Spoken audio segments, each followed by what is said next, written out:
August 2 శనివారం రాంబాబు తన ఫ్యామిలీతో సాయిబాబా ప్రవచనాలకు వెళ్ళాడు. అదే దృష్టిలో ఏప్రిల్ 25 శనివారం ఢిల్లీ క్యాపిటల్స్ అసలు ఈ మ్యాచే ఆడలేదు, గ్రౌండ్ కి కూడా రాలేదు అనుకోవాలి. ఎందుకంటే మ్యాచ్ మొత్తం ఒక దృశ్యం మూవీలా జరిగింది ఢిల్లీకి. ఇప్పుడు మ్యాచ్ రివ్యూలోకి వెళ్దాం. మ్యాచ్ లో అక్షర్ పటేల్ టాస్ గెలిచి ఫీల్డింగ్ తీసుకున్నాడు. అండ్ వీళ్ళ టీమ్స్ లో ఏం చేంజెస్ లేవు, they are going with the same team. And opening batsmen KL Rahul and Pathum Nissanka ఈరోజు కొంచెం స్లో స్టార్ట్ ఇచ్చారు ఫస్ట్ 2 overs లో. అండ్ తర్వాత సెకండ్ ఓవర్ లో ఫస్ట్ బాల్ కే తను కేఎల్ రాహుల్ ఒక మంచి క్యాచ్ ఇచ్చాడు శశాంక్ సింగ్ కి. బట్ తను డ్రాప్ చేయడంతో అది 4 వెళ్ళిపోయింది. అండ్ ఒక మంచి లైఫ్ వచ్చింది కేఎల్ రాహుల్ కి. అండ్ ఇమీడియట్ అదే ఓవర్ లో పతుమ్ నిశంక అర్షదీప్ బౌలింగ్ లో క్యాచ్ ఇచ్చాడు. సో తను అవుట్ అయిపోయాడు. సో వాళ్ళ పార్ట్నర్షిప్ చాలా ఎర్లీగా బ్రేక్ అయింది. But Nitish Rana last match లో 50 runs చేసి వస్తున్నాడు. అండ్ తను ఈ మ్యాచ్ లో కూడా సేమ్ అదే మూమెంటం ని తను కంటిన్యూ చేస్తూ ఒక ఎక్స్ట్రాడనరీ బ్యాటింగ్ చేశాడు విత్ కేఎల్ రాహుల్ తో కలిసి. అండ్ వీళ్ళిద్దరూ కలిసి ఒక మంచి పార్ట్నర్షిప్ ని బిల్డ్ చేశారు. And KL Rahul with in short time లో 26 balls లోనే తను 50 runs ని కూడా కంప్లీట్ చేసుకున్నాడు. And Nitish Rana and KL Rahul కలిసి వీళ్ళిద్దరూ ఒక మంచి పార్ట్నర్షిప్ ని మిడిల్ ఓవర్స్ లో వీళ్ళు బిల్డ్ చేశారు. ప్రతి ఓవర్ లో కూడా ఏ బౌలర్ ఓవర్ ని కూడా వీళ్ళు వదలకుండా ఓవర్ కి 15+ runs చేస్తూ రన్ రేట్ ని ఎక్కడ డ్రాప్ చేయకుండా మినిమం 15 over రన్ రేట్ ని వీళ్ళు మెయింటైన్ చేస్తూ వచ్చారు. అండ్ మంచి అగ్రెసివ్ బ్యాటింగ్ చేశారు. అండ్ స్పెషల్లీ 12th over లో నితీష్ రాణా ఏకంగా 28 runs చేశాడు జేవియర్ బ్యాట్లెట్ ఓవర్ లో. అది ఒక లైక్ ఆ ఓవర్ గేమ్ చేంజింగ్ ఓవర్ అని చెప్పొచ్చు. అండ్ దాంతోనే నితీష్ రాణా 50 runs ని కూడా కంప్లీట్ చేసుకున్నాడు. అండ్ ఆ 50 runs తోటి తను ఈ ఐపీఎల్ లో 3000 runs ని కూడా కంప్లీట్ చేసుకున్నాడు. అదొక మంచి అచీవ్మెంట్ నితీష్ రాణాకి. అండ్ అదర్ ఎండ్ లో కేఎల్ రాహుల్ తన ఇంటెంట్ ఎక్కడ డ్రాప్ అవ్వకుండా, రన్ రేట్ ని ఎక్కడ డ్రాప్ అవ్వకుండా తన ఫ్లో ని తను సూపర్ గా కంటిన్యూ చేస్తూ తను సెంచరీని కూడా కంప్లీట్ చేసుకున్నాడు. విత్ ఇన్ 47 balls లోనే తను 100 runs కంప్లీట్ చేశాడు విత్ 217 స్ట్రైక్ రేట్ తో. సో తనకి ఇది ఈ ఐపీఎల్ లో 6th century ఈ ఐపీఎల్ లో. అండ్ ఇది ఒక మంచి అచీవ్మెంట్ అని చెప్పొచ్చు. విరాట్ కోహ్లీ 8 centuries తో ఉన్నాడు. And KL Rahul with Chris Gayle తో కలిసి తను 6 centuries తో ఉన్నాడు. అండ్ ఈవెన్ ఆఫ్టర్ సెంచరీ కూడా తన రన్ రేట్ ని ఎక్కడ డ్రాప్ చేయలేడు. అండ్ అదర్ ఎండ్ లో నితీష్ రాణా కూడా ఒక మంచి ఇన్నింగ్స్ ఆడాడు. తను 50 runs కంప్లీట్ చేసుకున్నాక ఇంకా అగ్రెసివ్ గా బ్యాటింగ్ చేశాడు. బట్ జేవియర్ బాట్లెట్ ఓవర్ లో శ్రేయస్ అయ్యర్ పట్టిన సింగిల్ హ్యాండెడ్ క్యాచ్ తోటి నితీష్ రాణా అవుట్ అయిపోవడం జరిగింది. సో వీళ్ళ పార్ట్నర్షిప్ అనేది 220 runs పార్ట్నర్షిప్ బ్రేక్ అయిపోయింది. అండ్ ఇది ఐపీఎల్ లో second highest partnership overall complete IPL లో. సో ఇది ఒక సూపర్ పార్ట్నర్షిప్ అని చెప్పొచ్చు.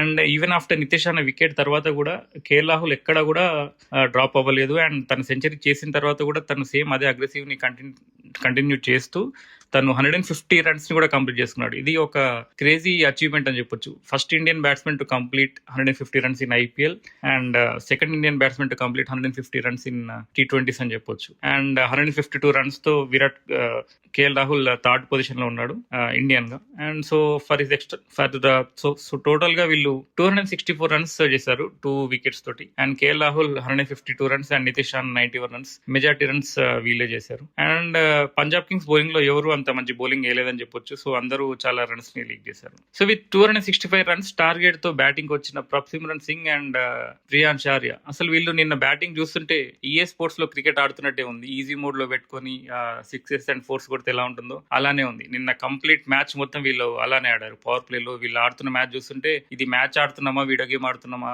రేంజ్ లో వీళ్ళు బ్యాటింగ్ చేశారు. అండ్ అక్షర్ పటేల్ వేసిన థర్డ్ ఓవర్ లో ఒక మంచి ఆపర్చునిటీ వచ్చింది. ప్రియాంశ్ ఆర్య ఒక మంచి క్యాచ్ ఇచ్చే టైంలో లైక్ ఆ క్యాచ్ ని పట్టే టైంలో ఎంగిడి బ్యాక్ సైడ్ రన్ చేస్తూ క్యాచ్ పట్టే టైంలో తను హెడ్ అనేది గ్రౌండ్ కి బలంగా తాకడంతో తనకి హెవీ ఇంజూరీ అయింది. అండ్ అంబులెన్స్ వచ్చి తనని తీసుకెళ్లిపోవడం జరిగింది. ఆఫ్టర్ దట్ తర్వాత మళ్ళీ కంటిన్యూస్ గా వాళ్ళు ఎక్కడ కూడా నాట్ ఈవెన్ సింగిల్ బాల్ లో కూడా ప్రియాంశ్ ఆర్య గానీ ప్రభ్సిమ్రన్ సింగ్ గానీ ఒక్క బాల్ కూడా వేస్ట్ చేయలేదు. ఒక్క బాల్ లో కూడా వాళ్ళు లైక్ అంత ఎక్సలెంట్ బ్యాటింగ్ చేశారు, ర్యాంపేజ్ చేశారు చెప్పొచ్చు. ముఖ్యంగా ప్రభ్సిమ్రన్ సింగ్ 6th over లో ముఖేష్ కుమార్ వేసిన బౌలింగ్ లో తను 6 4s కొట్టాడు. విత్ ఇన్ 6 overs లోనే వీళ్ళు ఓపింగ్ 116 runs చేశారు. ప్రభ్సిమ్రన్ సింగ్ 71 runs చేశారు 23 balls లోనే. And Priyansh Arya 38 runs 14 balls లోనే.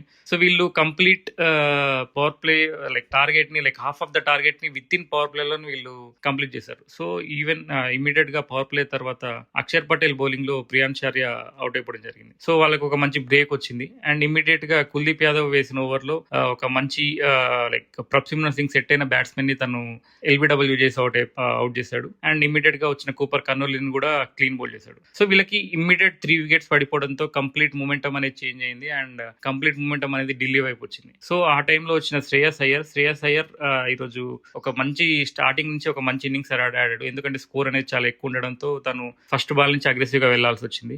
బట్ తన అగ్రెసివ్ ఇన్నింగ్స్ టైంలో విప్రాజ్ నిగమ్ బౌలింగ్ లో శ్రేయస్ అయ్యర్ సెట్ అయిన తర్వాత ఒక మంచి క్యాచ్ ఇచ్చాడు, ఈజీ క్యాచ్. కరుణ్ నాయర్ దాన్ని డ్రాప్ చేశాడు. అండ్ ఇమీడియట్ నెక్స్ట్ ఓవర్ లో కుల్దీప్ యాదవ్ బౌలింగ్ లో కూడా సేమ్ క్యాచ్ ఇచ్చాడు, కరుణ్ నాయర్ కి సేమ్ క్యాచ్ డ్రాప్ చేశాడు. అక్కడే మ్యాచ్ అనేది కంప్లీట్ గా డీసీ వదిలేసిందని చెప్పొచ్చు. తను క్యాచ్ ని కాదు, కంప్లీట్ మ్యాచ్ ని వదిలేశాడు. అంత ఈజీ క్యాచెస్ ని 2 క్యాచెస్ ని తను వదిలేయడంతో మ్యాచ్ అనేది కంప్లీట్ పంజాబ్కి వెళ్ళిపోయింది. అండ్ తర్వాత శ్రేయస్ అయ్యర్ ఒక్క దగ్గర కూడా ఛాన్స్ ఇవ్వలేదు. 2 ఛాన్సెస్ ఇచ్చాడు, వదిలేశారు. అండ్ తర్వాత తను కంప్లీట్ గా మ్యాచ్ ని ఫినిష్ చేశాడు. విత్ ఇన్ 18.5 అవర్స్ లోనే 265 టార్గెట్ ని వీళ్ళు చేజ్ చేసి ఐపీఎల్ చరిత్రలోనే ఇది ఒక హైయెస్ట్ టార్గెట్. ఇంతకు ముందు కూడా పంజాబ్ చేజ్ చేశారు 262 రన్స్ టార్గెట్ ని. ఇప్పుడు 265 రన్స్ టార్గెట్ ని కూడా వాళ్ళు బీట్ చేశారు.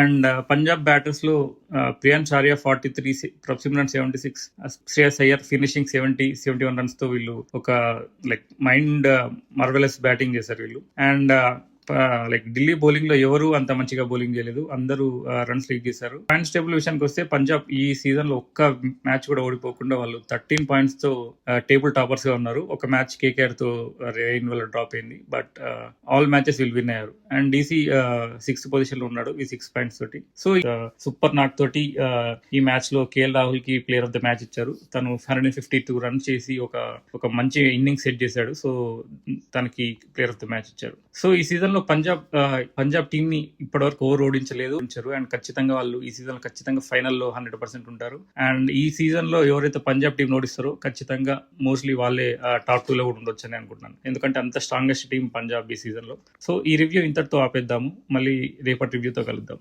So please like, share and subscribe to G1 Cricket Reviews.